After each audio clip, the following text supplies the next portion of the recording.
Olá, nesta terceira parte, nessa aula 3 de programação linear, nós vamos ver um método analítico.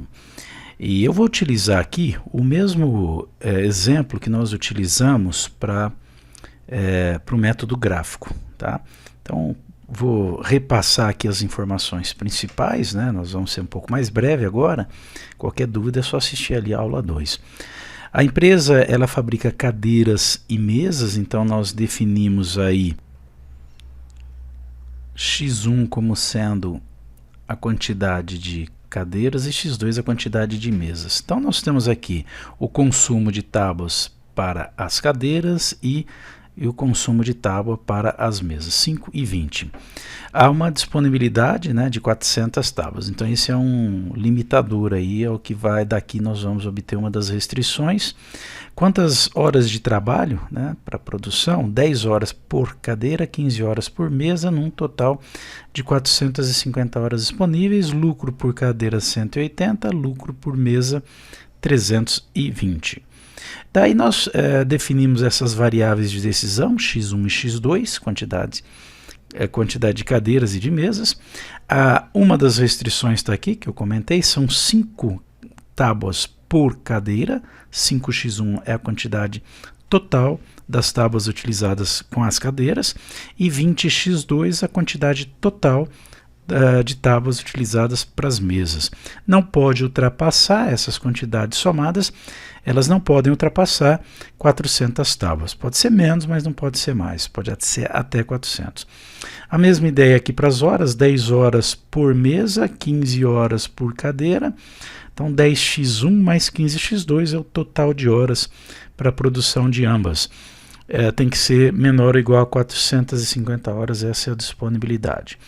E a nossa função objetivo, que nesse caso a gente tem que maximizar, tá aí, L igual a 180x1 mais 320x2. 180 de lucro por cadeira, 320 de lucro por mesa. Ok?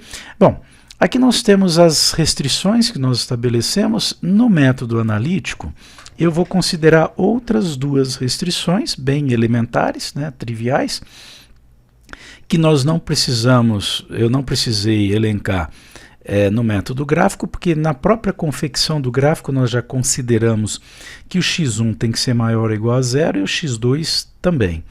Ok? Mas eu coloquei aqui como mais duas restrições, porque no método analítico nós vamos combinar, né, essas restrições duas a duas.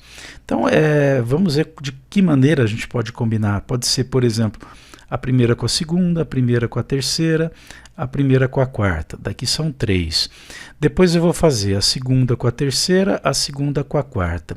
E finalmente a terceira com a quarta. Então, são 6 combinações pareadas. A gente tem que considerar cada uma delas, tá certo? Bom, eu estou falando em par porque você tem aí duas variáveis, né, até duas variáveis na inequação linear. Só que nessa comparação a gente vai fazer um estudo trocando a desigualdade por igualdade, ok? Então, por exemplo, considerando aqui a primeira com a segunda, você tem 5x1 mais 20x2, você pode até considerar aí menor ou igual, mas a gente vai considerar a igualdade, né, igual a 400, porque vamos montar sistemas de equações. A segunda, você tem 10x1 mais 15x2 igual a 450. Quando que isso dá igual a 450? Na aula 2 a gente resolveu esse sistema para achar aquele ponto de intersecção das retas no gráfico. Ok? Podemos utilizar o mesmo método aqui, né? Vou multiplicar essa daqui por menos 2, então nós vamos ter um novo sistema aqui, em que vai ficar menos 10x1, vou multiplicar a equação de cima inteira por menos 2, com o objetivo aqui, né, de fazer com que eu tenha menos 10x1 com mais 10x1 e cancelar um cancelamento desses coeficientes. Então eu elimino o x1 quando eu somar essas equações. E 400 por menos 2 dá menos 800.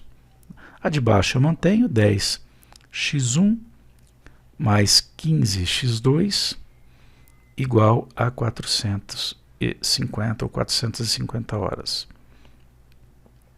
Somando, nós vamos ter aqui 0, nesse caso menos 40 mais 15 dá menos 25x2, igual a menos 800 com mais 450 dá menos 350.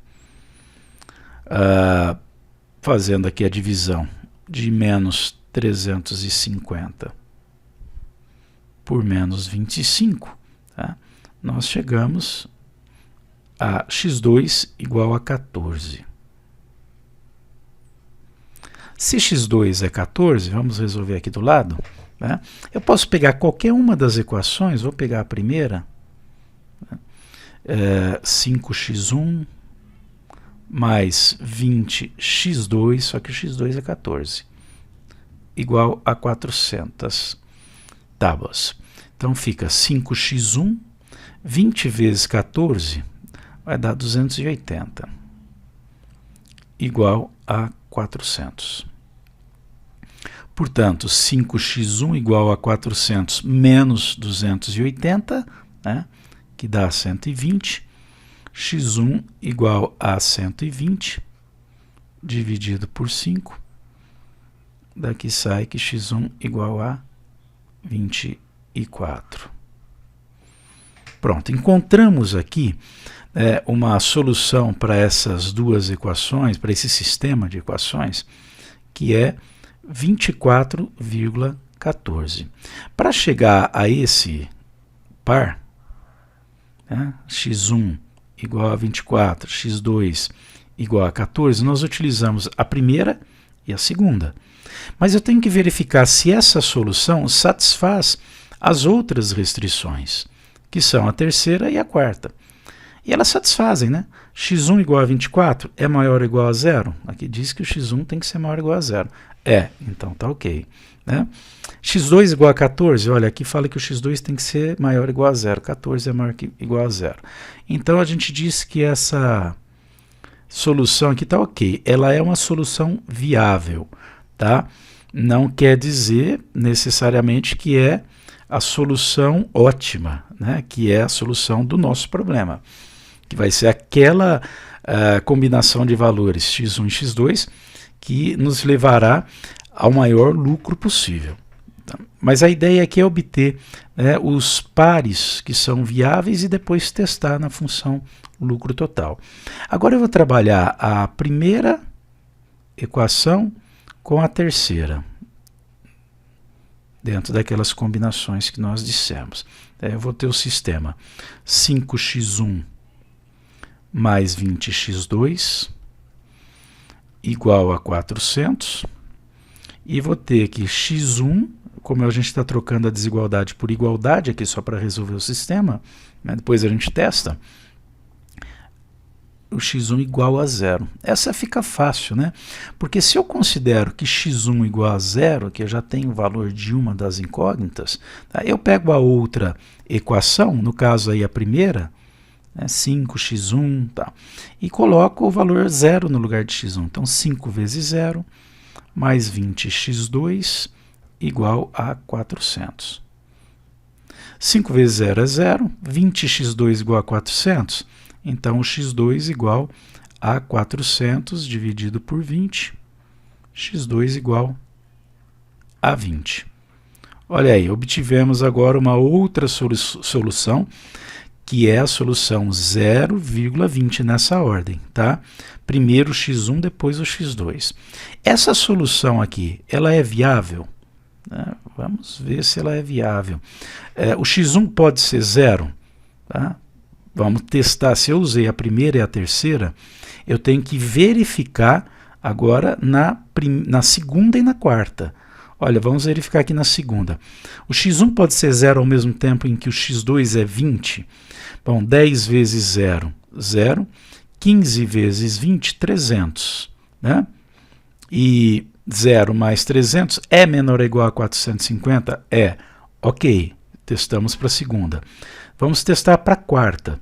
x2 é maior ou igual a 0? É. 20 é maior ou igual a 0. Então, essa daqui também é uma solução, né, viável. Põe um ok aqui do lado. Correto?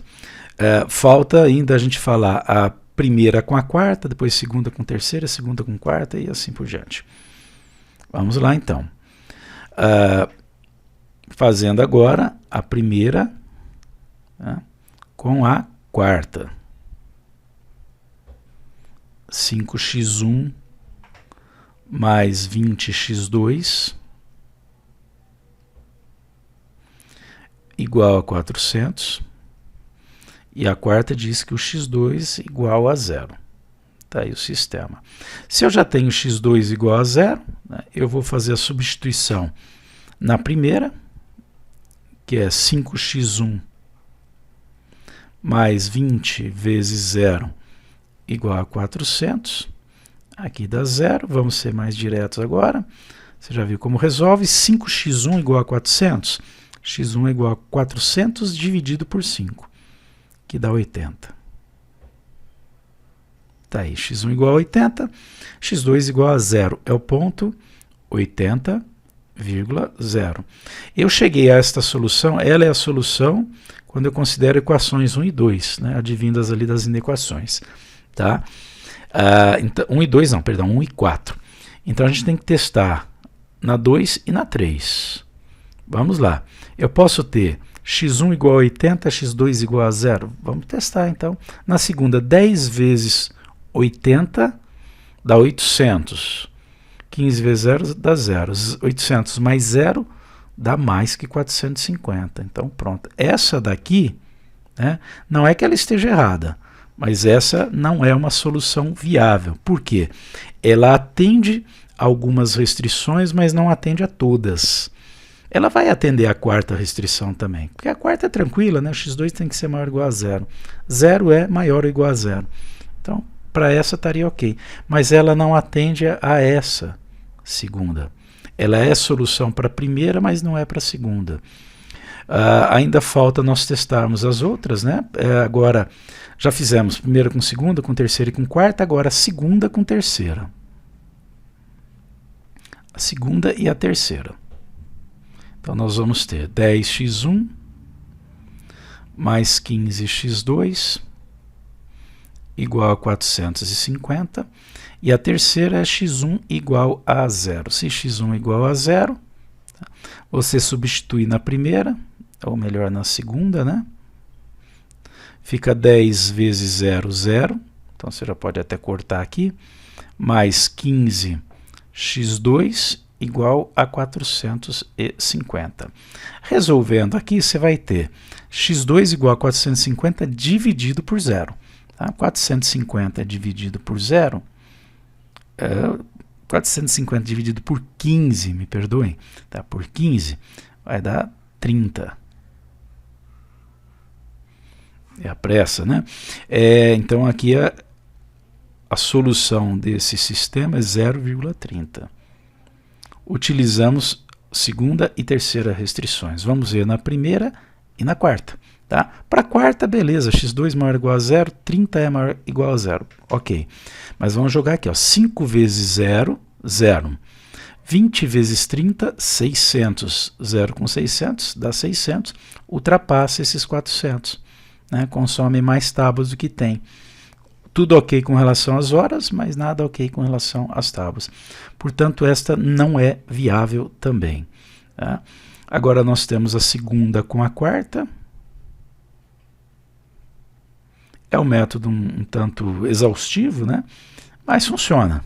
Tá? Então você tem aqui 10x1 mais 15x2 igual a 450 e a quarta é x2 igual a zero. Já tem o valor para x2, substitui na segunda, fica 10x1 mais 15 que multiplica 0 que vai dar 0, igual a 450. Então fica 10x1 igual a 450, o x1 vai ser 450 dividido por 10, que dá 45. Tá aí. Portanto,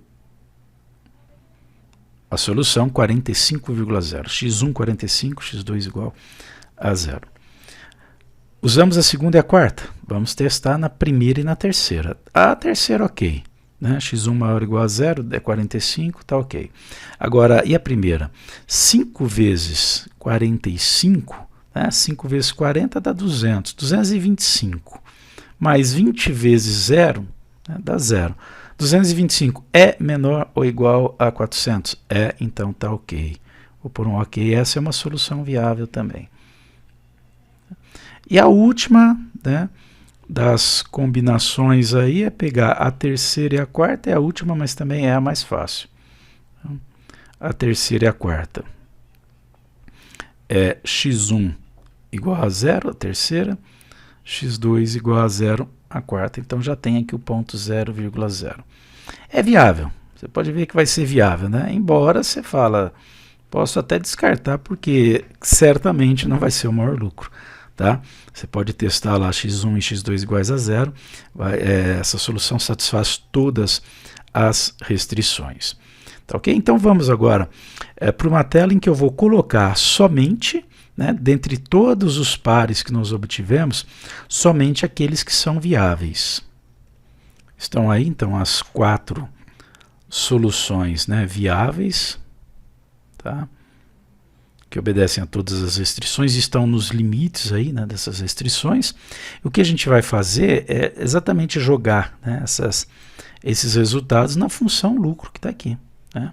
180x1 mais 320x2. Então, a primeira das soluções que nós encontramos fica x1 igual a 24, portanto 180 que multiplica 24, tá? Mais 320 que multiplica 14. 180 por 24, 4.320. 320 vezes 14, 4.480. Tá? Portanto, aqui, R$ 8.800 de lucro nessa configuração, se forem produzidas 24 cadeiras e 14 mesas. Tá? Fazendo a substituição agora desse novo par ordenado, 0,20, então 0 para o x1, 20 para o x2, tá? 180 vezes 0 dá 0, 320 que multiplica 2 dá 6.400, portanto 6.400 reais. Tá? Por enquanto, os 8.800 aí que estão ganhando a primeira solução. Nesse caso aqui, fica 180, que multiplica 45, mais 320, que multiplica 0, que é 180 por 45, 8.100, né? Mais 0 dá os 8.100 reais. Tá? E aqui, né, que não precisaria nem calcular, vai dar 180 vezes 0, mais 320 multiplicado por 0, vai dar 0. Né? Portanto, a solução, chamada de solução ótima, é a solução 24,14. Isso é solução ótima. É eu encontrar os valores das variáveis de decisão x1, né? Só apagar aqui. x1 e x2, 24 e 14. Né? O lucro, que é o lucro máximo, então é a solução ótima porque maximizou esse lucro, vai ser de R$ 8.800. Ok? No próximo vídeo eu vou mostrar como lançar, eu vou aproveitar esse mesmo problema, como lançar esses dados num suplemento do Excel que é muito interessante, que é o Solver. Ele torna bem ágil a solução. E o que é melhor que isso, né? Aqui nós estamos considerando, para poder mostrar o método, um probleminha bem mais simples aí do que aqueles com os quais você pode se deparar numa empresa, né? Seja de qualquer natureza, em que você vai ter muito mais do que 2 variáveis. E aí, esses procedimentos que eu apresentei aqui passam a ser inviáveis. você vai ter que achar uma outra forma. Existe um método, né, que é um tanto exaustivo aí para utilizando a ideia de matrizes, mas o que eu aconselho é que você fazer a modelagem como nós fizemos aqui, pegar o problema, escrever as restrições, determinar a função objetivo, nesse caso o lucro. Isso vai ser necessário de qualquer forma, o Excel não vai fazer essa mágica. Mas a partir do momento que você tem o modelo, ele faz as contas, ele te dá a solução ótima. Além disso, ele gera também um relatório que a gente chama relatório de sensibilidade, que vai ser apresentado numa das aulas aí adiante. Tá, okay? Então, próxima aula eu vou utilizar exatamente esse exemplo no solver do Excel. E depois, em outras aulas, eu vou mostrar outros exemplos até mais complexos do que esse, mas com uma utilidade prática bem maior, e utilizando também o solver, o suplemento solver do Excel. É isso aí, até a próxima aula.